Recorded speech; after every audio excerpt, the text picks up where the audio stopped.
અને આજે તમારો કિંમતી સમય આપ્યો એ બદલ તમને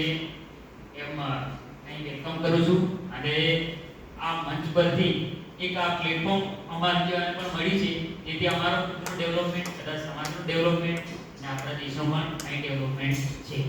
ભલે સરકાર જે કરતી હોય એ આપણો કદાચ હવે આ મિશન બિઝનેસ લાઈનમાં લઈને આવ્યા છે, એટલે આપણો ટાર્ગેટ છે કે આખો દેશ ઓર્ગેનિક તરફ વળે.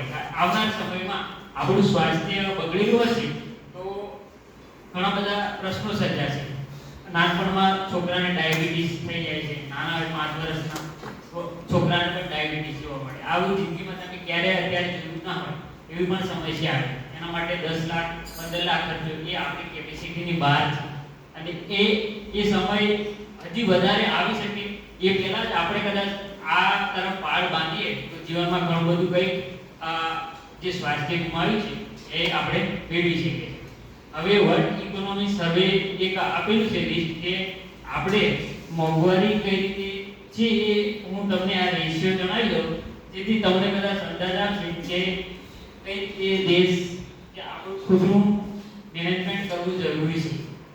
એક આપણું ખુદનું પણ પ્લાનિંગ કરવું પડશે, નહીં તો એટલી ખરાબ પરિસ્થિતિમાં મુકાઈ જશું કે કોઈને ખબર ના પડે એવું. હવે જે વસ્તુ આપણે 5-10 રૂપિયામાં હવે વાત જ નથી, તમારે 1000માં જ વાત કરી. 500 ની પણ કિંમત અત્યારે નહીં, ફટાફટ સમય નીકળે છે, એ ગણતરીની બહાર ચાલે છે. અને એ સમયને જોવા માટે હોય તો બિઝનેસ કરવો પડશે એ સમયને જોવા માટે. અને તમારે જે આવનાર સમયમાં જે પ્રોબ્લેમ હશે ને એને સોલ્વ કરવા માટે સમાજના જે સમસ્યા છે એ જોઈ આપણે શીખવું પડશે. બાકી ખુદ એક્સપેરિમેન્ટ જિંદગીમાં કરશો તો મરી જશો. કોઈ પણ બુદ્ધિમાન માણસ હશે ને એ બીજાની ઉદાહરણ લઈ શીખી જશે કે મારે આમ ભૂલ ન થવી જોઈએ. જિંદગીમાં આપણે કેટલી ભૂલ કરીશું, આપણા માટે આગળ 50 વર્ષ છે, એમાં બધી આપણે ખુદ ભૂલ કરીશું તો આ બરકરાર ના થાય, કશું થાય નહીં જીવનમાં. અને આપણા છોકરા કહે છે કે બધા લોકો કઈ કરતા હતા, તમે શું કર્યું હતું જિંદગીમાં, કઈ કરશો તો ને.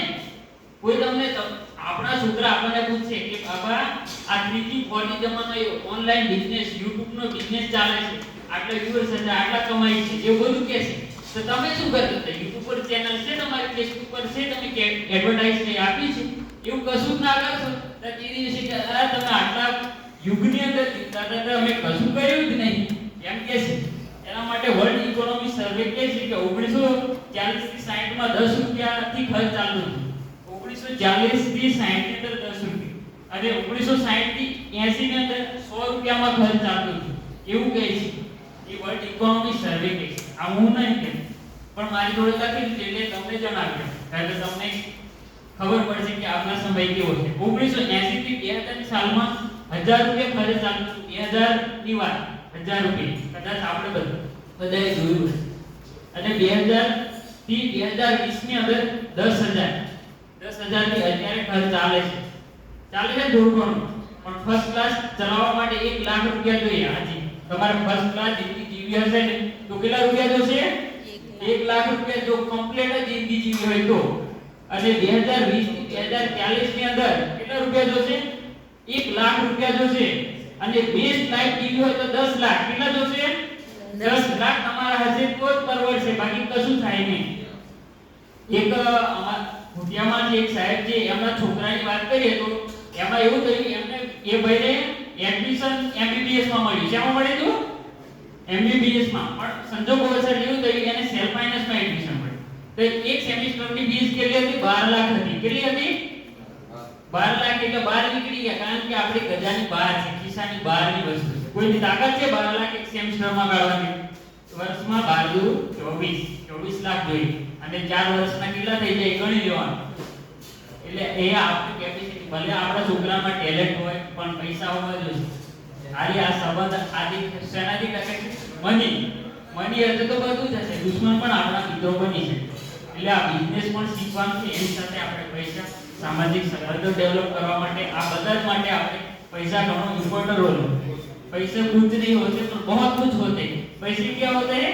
कुछ नहीं होते पर बहुत कुछ होते हैं. ત્યારે ખરેખર જરૂર પડશે ને ત્યારે 1000 રૂપિયા ના મળે ને ત્યારે ખબર પડી જશે કે પૈસાની કિંમત અને તાકાત કેટલી છે. હાલો, એવું છે. એટલે ખૂબ આ પૈસાનો ઇમ્પોર્ટન્ટ રોલ છે. એટલે આપણે આ જય પરિવર્તનના માધ્યમથી એક પ્લેટફોર્મ મળ્યું છે. જીવનમાં કોઈ જ આપણે બિઝનેસ નથી કર્યું કે આપણે ડીએનએમાં પણ બિઝનેસ નથી એટલે આઈડિયા પણ નહીં આવે તો આ પ્લેટફોર્મ મળ્યું છે તો એ આપણે ઉતારીએ તો આપણા છોકરા બિઝનેસ કરતા થશે. કદાચ કોઈ બે સારામાં સારો ટેકનોક્રેટ થાય કે જે કંઈ થાય એ થશે. કારણ કે આપણે આ ઇન્ડિયામાં કોઈ એવું સંશોધન પણ નહીં થતું અને તમે જો તો ક્યાંય નહીં થાય. અમેરિકામાં સિલિકોન વેલી છે એની અંદર બધી ઇન્ડસ્ટ્રી છે એટલે દુનિયાની અંદર પહેલા નંબરનો દેશ એટલે બન્યો. આપણા દેશમાં કઈ નવું સંશોધન હજી આજ સુધી એટલું બધું થયું નહીં. જે કે ફેસબુક તો ક્યાંનું અમેરિકાનું છે, માર્ક ઝુકરબર્ગ. કોઈ પણ સિસ્ટમ હશે ને એ બહારની હશે, આપણી ખુદની નથી. એ રીતે આપણે બિઝનેસ કેવું આપણે એ જાતે નહીં કરતા એટલે આપણે ડીએનએમાંથી એ નહીં આવે. જો આપણે ખુદ એ કરીશું તો આપણે છોકરા પછી ત્રીજી પેઢીમાં કદાચ આ ઓટોમેટિક બિઝનેસ રન થશે. એના માટે પણ સમય લાગશે અને કોઈ પણ ધંધો કરવા માટે 1000 દિવસ જોશે. કેટલા દિવસ? 1000 દિવસ. એ બધી બહારની વસ્તુ છે પણ કરીશું એટલે ખ્યાલ આવશે કેવી રીતે થશે.